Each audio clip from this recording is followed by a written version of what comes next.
Café listo, móvil en silencio, comenzamos.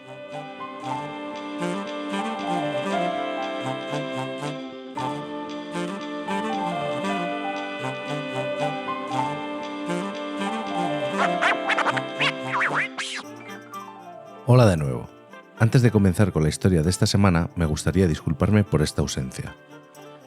En este tiempo me he dedicado en cuerpo y alma a una mudanza y a muchas pequeñas o grandes, según se mire, reformas del que es nuestro nuevo hogar. Puede que ya sepas, y si no te lo digo ya, que esperamos para dentro de muy poco nuestro segundo hijo, y esto propició unos cambios muy grandes que no esperábamos hacer tan pronto. Como la llegada de hijo número 2 es inminente, debía dejar todo casi perfecto para lo que era un piso se convirtiera en un hogar.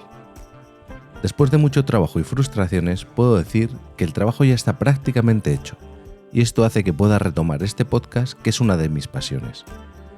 Gracias por no perder la esperanza de que volviese a publicar.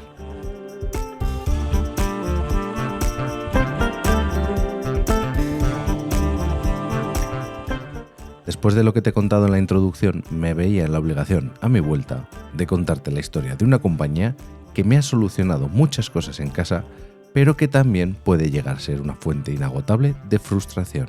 Aunque ya te digo que yo ahora mismo, al abrir un paquete de sus productos, me siento como Neo cuando es capaz de ver el código fuente de Matrix.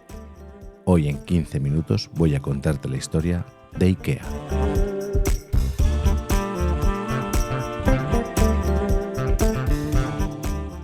Cuando pienso en IKEA, lo primero que me viene a la mente es un laberinto en el que se exponen viviendas ridículamente pequeñas en las que me encantaría vivir. Seguido por un almacén enorme en el que yo tengo que cargar todo, pasando por la caja en la que me quedo mirando el total pensando en cómo hemos llegado a este punto cuando veníamos solo a por un par de cosas. Y rematamos el día con la mala leche que genera que no te entre todo bien en el coche, porque solo venías a por un par de cosas, pero por lo menos el codillo está rico y a buen precio. Pero IKEA no empezó siendo el gigante que es hoy en día, evidentemente. Pero seguramente no te imaginas lo que empezó vendiendo. La empresa la creó un joven sueco llamado Ingvar Kamprad, cuando solo tenía 17 años. Puede que Ingvar tuviera ese gen empresario que hay que tener para lanzarse a la piscina, pero lo más seguro es que simplemente quisiera buscarse la vida, porque la Suecia de la década de los 40 del siglo pasado no era el próspero país que es hoy en día. Ingvar fundó en 1943 IKEA, y para ello tomó las iniciales de su nombre y apellido, seguido de la inicial de la granja donde se crió y la inicial del pueblo más cercano a la granja. Si tienes curiosidad por buscar el nombre, te animo a que lo hagas, porque yo me voy a ahorrar el bochorno de intentar pronunciar esos nombres en sueco. El caso es que nuestro joven empresario pensó que sería buena idea vender cerillas casa por casa, ya que vivía en una región con muchas granjas separadas entre sí y no siempre te venía bien desplazarte para comprar cerillas. Ingvar pronto se dio cuenta de que esos desplazamientos acababan con su tiempo y se pasó a la venta por correspondencia. A las cerillas añadió otros artículos como bolígrafos, carteras, todo lo compraba en grandes cantidades para que le saliera a mejor precio. Y como lo vendía con unos márgenes pequeños, a la gente le compensaba hacerle un pedido y que se lo dejaran en el buzón. Todo un visionario. A estas pequeñas cosas del hogar añadió pronto marcos de fotos, relojes, medias, semillas e incluso pescado. Para que sus clientes supieran lo que podían comprar, nuestro joven sueco hacía él mismo a mano unos folletos que enviaba por correo. Llegados a este punto, muchos se hubieran quedado con el negocio tal y como estaba, porque ¿para qué cambiar algo si ya funciona? Ingvar se podía haber quedado como un simple intermediario entre fabricante y consumidor que triunfaba gracias a los pequeños márgenes que aplicaba. Y es que su idea era que IKEA ganara dinero gracias a los volúmenes de venta, y no a márgenes elevados. Tuvieron que pasar 5 años para que el primer mueble apareciera en el catálogo de IKEA. Y es que Ingvar, como buen hombre de granja, sabía hacer de casi todo, y la fabricación de muebles estaba entre sus muchas habilidades. Y así es como el primer mueble diseñado y fabricado a mano por Ingvar se empezó a comercializar. El éxito fue arrollador y fue añadiendo algunos muebles más al catálogo, pero IKEA estuvo a punto de morir de éxito antes de convertirse en el gigante que conocemos. Y es que la gente no se creía que esos muebles tan bonitos fueran de una calidad razonable debido a su precio. Ya sabes que cuando algo es bueno, bonito y barato, lo primero que hacemos es sospechar, yo el primero. Ingvar tuvo que apresurarse a desmentir esos rumores que decían que sus muebles debían ser de mala calidad, e hizo un pequeño comunicado en su catálogo de 1948-1949, en el que decía que sus precios eran los más bajos con diferencia de toda la región debido al gran volumen de fabricación y venta, a que la entrega era directa desde fábrica y a que eran capaces de mantener unos gastos generales bastante bajos. Según dicen en su web, y además se enorgullecen de ello, hoy en día siguen los mismos principios de negocio que planteó Ingvar Kamprad.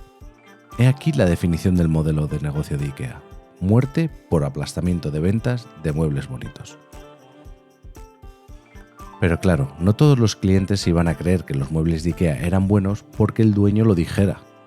Así que en 1953 montó una pequeña exposición de muebles para que la gente de la región pudiera ir a ver los muebles, incluso probarlos antes de comprarlos. Y ahora sí, la gente empezó a creerle. Porque nada te convence más de que un sillón es el adecuado que poder sentarte y echar una pequeña cabezada en él. La inauguración de la primera tienda IKEA era el siguiente paso lógico e inevitable. En octubre de 1958 se abrieron las puertas de la primera tienda en la localidad de Alphund. La tienda era enorme. Era un espacio de 6.700 metros cuadrados para exponer muebles. Muchos fueron los que pensaron que Ingvar acabaría fracasando porque pensaban que era una locura abrir semejante tienda de muebles en un pueblo que está a más de 500 kilómetros de Oslo y a más de 2 horas de coche de Copenhague. Y la verdad es que no les faltaba razón a los agoreros, pero con lo que no contaban era con el poder de hacer uso de los muebles y de los artículos de la tienda. La gente se lo empezó a tomar como un plan que hacer en familia, en el que todos se divertían y terminaban comprando esa mesita de café que tantísimo necesitaban y hasta que no cruzaron las puertas de IKEA no sabían. El estar en un pueblo alejado y que las familias fueran a pasar el día tenía un problema, y es que cuando a los compradores les entraba el hambre, solían dejar de hacer lo que estaban haciendo para irse al pueblo a buscar un sitio donde comer, y muchas veces esos clientes no volvían. Así que en 1960 Ingvar decidió crear el primer restaurante IKEA. Al principio solo vendía café, bebidas y platos fríos, pero para finales de año ya estaba equipado con una cocina que hacía platos calientes e incluso tenía una carta. Ingvar pensaba que con la tripa llena se hacen mejor los negocios. Pero si hay algo que caracteriza a IKEA son sus paquetes planos en los que parece imposible que haya un mueble metido, hasta que lo abres y empiezas a sacar piezas. Ese tema de los paquetes planos llegó como otras muchas grandes ideas, sin avisar. Pero hay que estar ahí y saber cómo aprovechar ese pequeño golpe de suerte. Como te he dicho antes, IKEA vendía por catálogo y se enviaba por correo, pero las capacidades del transporte no eran las mismas que hoy en día, y la entrega de los muebles más voluminosos se estaba convirtiendo en un problema, porque además eran los que más éxito tenían entre los clientes. Y cuando la gente empezó a ir a la tienda, no podían meter lo que querían comprar en sus coches, y tampoco estaban dispuestos a pagar los gastos de envío cuando ya habían ido hasta allí. Es aquí donde viene el golpe de suerte. Un día, una empleada llamada Gillis Lundgren se compró una mesa, y cuando terminó su turno fue a meterla en el coche, pero no le entraba. Así que le dio la vuelta, le quitó las patas, la metió en el coche y se marchó. Así fue como se dieron cuenta de que podían mandar los muebles en paquetes más pequeños si iban desmontados. Tan solo tenían que crear unas instrucciones para que cualquiera pudiera ensamblarlo en su casa. Al enviar los muebles desmontados, estos podían ir en cajas planas que lo que hacían era que los costes de almacenaje y envío bajasen muchísimo. Algo que aprovecharon para ajustar más los precios y diseñar nuevos muebles. Hace un tiempo vi un pequeño documental de cómo trabajaban los diseñadores de IKEA, creo que en el programa Cómo se hace. Me sorprendió que prácticamente el diseño comenzaba en el empaquetado, y a partir de ahí creaban lo que quisieran. Pero lo que estaba claro es que todas las piezas debían entrar en paquetes planos. El sumum de la reducción de gastos de IKEA lo tenemos en la actualidad. En las tiendas podemos encontrar a un montón de empleados más que dispuestos a ayudarte en lo que necesites. Medidas, estilos, acabados... Pero a la hora de entrar en el almacén, estás tú solo, amigo. Tú solito vas con tu carro al pasillo que te indica la tarjeta del mueble en cuestión, cargas las cajas, pagas todo y lo metes en tu coche. Vas a tu casa y lo montas. El caso es que a IKEA todo esto le ha salido redondo, porque como han demostrado varios estudios, al tener que pasar por todo esto y luego llegar a casa y montar el mueble con tus propias manos, sin necesidad de los conocimientos de un ingeniero y las habilidades del mejor ebanista, hace que le demos un mayor valor al mueble del que tiene, por el simple hecho de haberlo hecho con nuestras manos. Uno de los mayores problemas que tenemos los que no hablamos sueco es a la hora de nombrar los artículos. Y es que nos perdemos entre tantas consonantes seguidas y tantos puntos encima de vocales. Pero en realidad todos los nombres tienen un sentido, ya que Ingvar era disléxico y se perdía con lo que podemos llamar una numeración normal para controlar el stock. Así que decidió ponerle nombres con sentido a las cosas.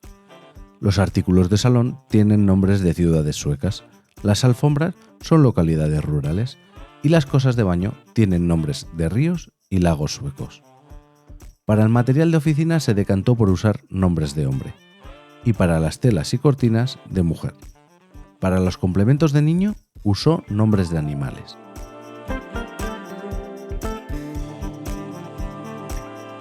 Lo que empezó como un pequeño negocio de venta por catálogo de artículos del hogar se ha convertido en un gigante mundial que en el año 2022 facturó mundialmente 44,6 mil millones de euros y tiene cerca de 500 tiendas en más de 50 países.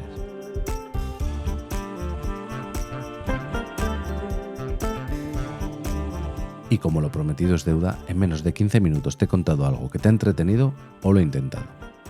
Puedes encontrarme en todas las redes sociales como @arcachofas. Espero tus comentarios y valoraciones en iVoox, Apple Podcasts y Spotify. Y recuerda que este podcast pertenece a Fantasy Factory, donde encontrarás otros podcasts que también pueden entretenerte. Un saludo y hasta la semana que viene.